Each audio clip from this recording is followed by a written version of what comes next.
What's up mga makisig? Welcome back to my channel. At for today's video, pag-aaralan natin o isa-set up natin kung paano lagyan ng frequency ang GP2000. Ito yun mga makisig, GP2000. Bali itong radyong ito ay feedback ulit. Galing to sa ninong ko, Ninong Danilo. Shoutout Ninong Danilo Fernandez, call sign Consi. Bali sa kanya to, pinaprogram sa akin ni Ninong kung malalagyan daw siya ng frequency ng Hermits, yung 143.350. Okay, titingnan natin kung kaya natin lagyan. Bali tapos na natin i-charge siya. I-charge na natin siya mga ilang oras kasi dumating dito lobat na lobat. Pero try natin ngayon kasi ito na-charge na. Bali full charge na siya. Yan, full charge na. So try natin kung malalagyan natin ng frequency mga makisi. At bago ang lahat, panoodin nyo muna yung aking intro.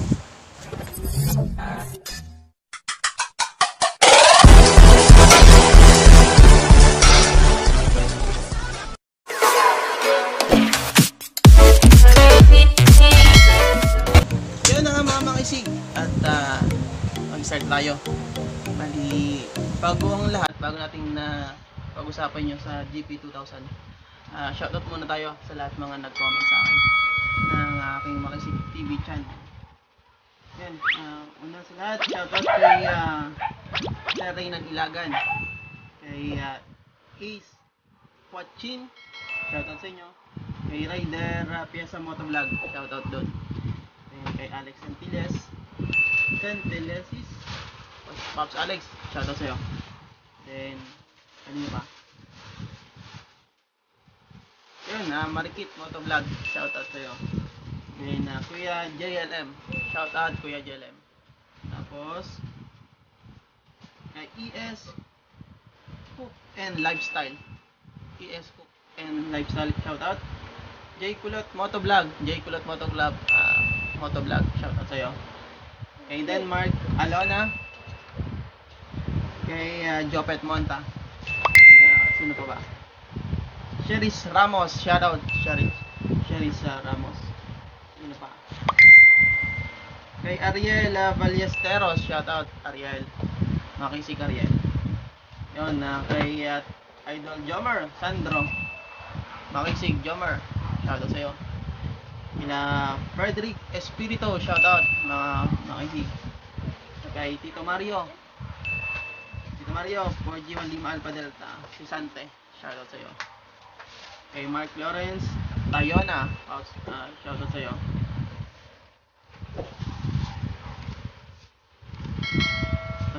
Sino pa? Yan, shoutout kay Jasbir Bansal, Paps, shoutout sa'yo. Kay Rainjan Baisa, shoutout. Kay Ma'am Janet Kapalad, shoutout sa'yo Ma'am Janet. Marisa Mendoza, shoutout po. JTV, ayun, shoutout JTV. Uragon TV, ayun, Uragon TV, shoutout. Kay Reynaldo Leones, shoutout. Kay Sir Mark, at kay Max, kay Tito Max, shoutout Tito Max. At kay Romeo November Echo, kay Tito Rene, shoutout Makisig Rene. Salamat yun. Yan, wala na. So yun, mga Makisig, pag-usapan na natin kung paano ba pag isa-set up itong ating Motorola GP2000. Yan, mga Makisig, ito yun, GP2000 Motorola. Bali to, VHF lang, single band lang to. A few moments later. Kung paano iset ng ating frequency sa Hermits. Okay. Bali mga Makisig, katulad nito, may set siya ng frequency yan. Bali 143.350 yan, o nakikita nyo. Tapos tatry din natin lagyan ng pangalan. Yung Hermits na pangalan yung yung GP2000 Motorola. Okay? Mga makisig, try umpisa na natin. Yan. Di ba pag mga makisig na buksan nyo yung GP2000, ay nakita nyo yung CH001. Ibig sabihin yan, channel 1. Pag nag-plus kayo, ayan, plus 1, ayan, channel 1, channel 2, channel 3. Yung mga nakalagay sa kanyang frequency ng mga makisig. Bali, ito, yung mga frequency nito, hindi alam ni Ninong kung ano yung mga nakalagay. Bali, tatry natin lagyan ng frequency ng Hermits, yung 143 decimal 350. Yun. Una mga makisig, patay muna natin yung radyo. Then, kung makikita nyo sa bandang tabi, itong maliit na button at saka itong PTT. Una, pipindutin nyo ito na matagal. Hold nyo. Then, bubuksan nyo yung knob. So, ganito mga makisig. Hold, press, then open the knob. Okay, mga makisig. Makikita nyo, RW, Romeo Whiskey, yung nakalagay. RW. Then, pindutin nyo lang tong plus. Yun, makikita nyo nakalagay channel 001. Bali mga makisig, ang lalagyan nating frequency ng Hermits ay ito, channel 1. After na makita nyo CH001, pindutin nyo lang tong PTT button, tong medyo mahaba na medyo may butol-butol. May mga ano tawag doon? Basta magaspang. Pindutin nyo lang, and then nakalagay dyan CH on. Ibig sabihin naka-on na pwede nyo gamitin. Pwede nyo mapalitan yan, gamitin lang tong plus and minus. Yan, off, hindi nyo magagamit. Kaya dapat hindi mag-a-appear dito sa monitor. Kaya ilagay nyo on. Yan, on, dapat naka-on siya. After nyan, pindutin nyo lahat yung PTT button. Ito, makikita nyo, ito yung frequency na nakalagay dito dati, 171 4 decimal. Yan, bali hindi yan alam, hindi ninyo kung ano nakalagay dyan. Then yan, kapag may nakita ka yung R dito sa tabi, ibig sabihin yan, ayan yung receive, yung RX na mga makisig. Lalagyan na natin yung receive ng 143 1 4 3 3 5 0. Mali pala. 1 4 3 3 5 0. Yan. Bali mga makisig, dagdagan nyo lang siya ng additional 0 sa dulo. 143 decimal 350, tas additional 0 lang. Yan. Then after nan, okay na yung receive natin, yung RX, yung R. Pindutin ulit natin yung PTT. Yan. Tas makikita nyo, ito yung TX yung dati. Papalitan natin ngayon ng receive naman ulit na 143 1 4 3 3 5. Okay, makikisig ulit natin. 4 3 3 5 0. Additional 0 pa. Yan, yan mga makisig. 143 decimal 350 yung kanyang transmit, yung T. TX yan, ibig sabihin transmit. Then, pindutin ulit natin yung PTT button. Yan. Bali ito, RPL, okay lang yan, hindi nyo man nababaguhin. Yan. Kapag gusto nyo bumalik mga makisig dun sa yung kanina, pindutin nyo lang tong yung isang button, yung medyo bilog lang, para bumalik siya. Yan, babalik siya dun sa dot niya. Tapos abante, instead ng dot sa mga kalimitan na radyo, yung UV5R. Diba yung plus and minus, yung pagka gusto mong iset yung isa, yung susunod na iseset nyo, plus and minus, additional yung pop, na up and down lang. Pero dito mga makisig, pagkakaiba niya, ito ang next niya. Then siya na din yung mismong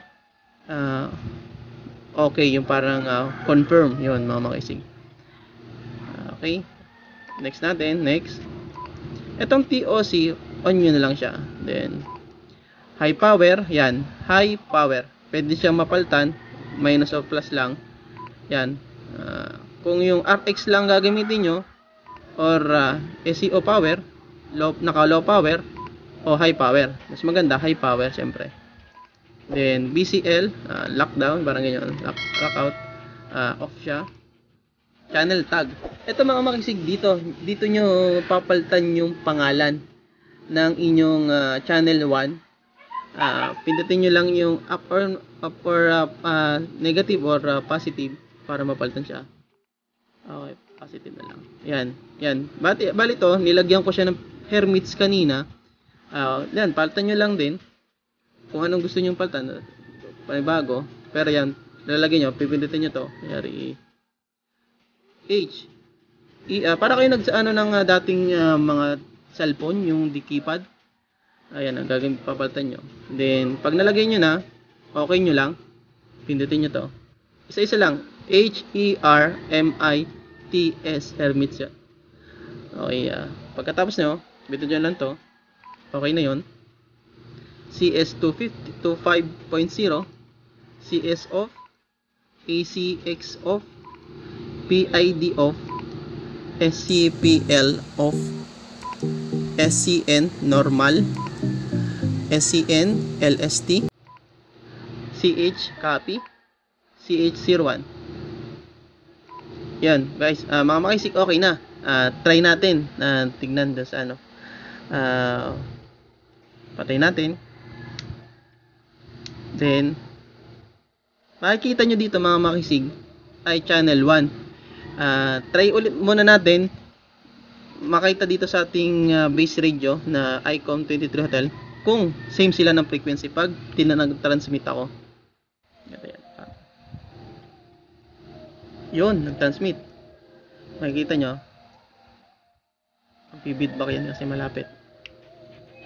Yun, transmit. Yan, pag ginamitan siya ng receive naman, mag-green. Yan. Yan, mga makisig. So, yan mga makisig, mapapansin nyo, ayan, di ba channel 1, hindi nyo makita yung mismong frequency kung ano yung nilagay nyong frequency doon sa channel 1. Ano mga makisig?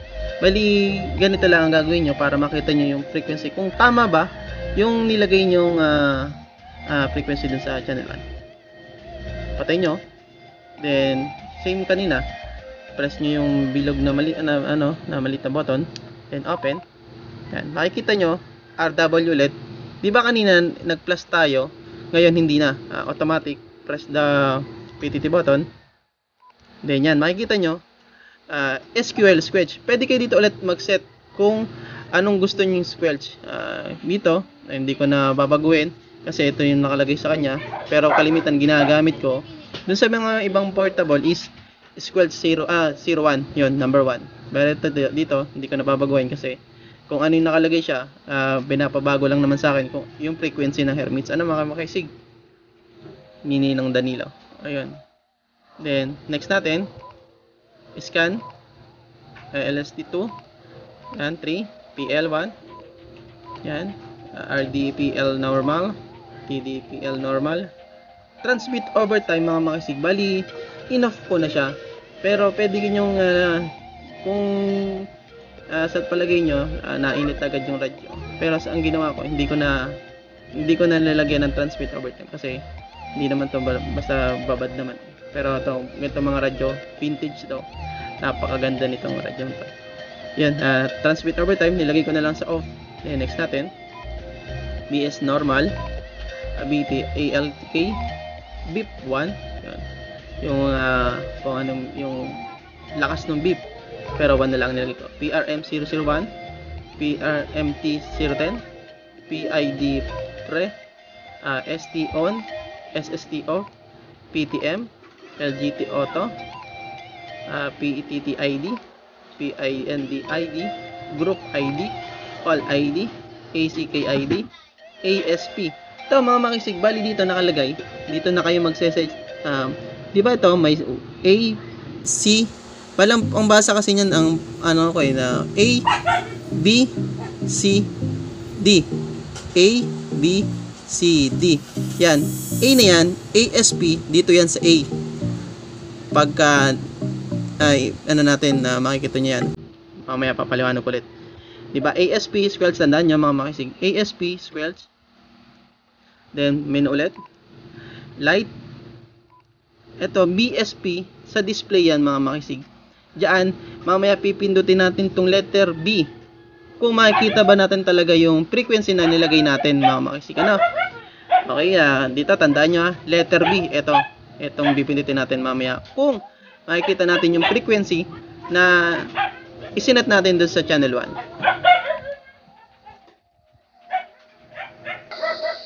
So, yun mga makisig. Pag naman sa BLP, pag pinindot nyo yung B, saan ba na naman? Ayan, sa display, sa CSP light, pag pinindot yung C, magbubukas yung ilaw. And then, VFO, sa D naman yan, sa letter D. Ayan. AC code, DA code, Telno 1, Telno 2, PL code, CIT. Yan. So, yan mga makisig. Okay na.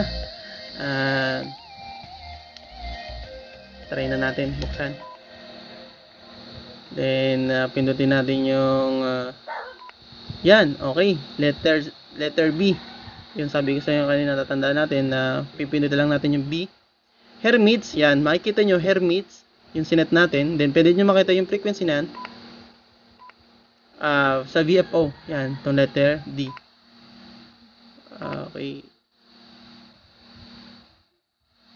Mga makisig, yun. Bali, nakikita natin kung yung Hermits na sinet natin kanina, ay yung pangalan dito. Pag binindot natin yung letter B. Yan. Okay. Yan, Hermits yan. Nakalagay na yung pangalan ng Hermits. Then, okay na. Yun. Sana may natutunan kayo mga makisig. At yun, ganoon lang kadali. Itong GP 2000. Okay. Napakaganda nito. Vintage na vintage. So, mahaba pa yung antena.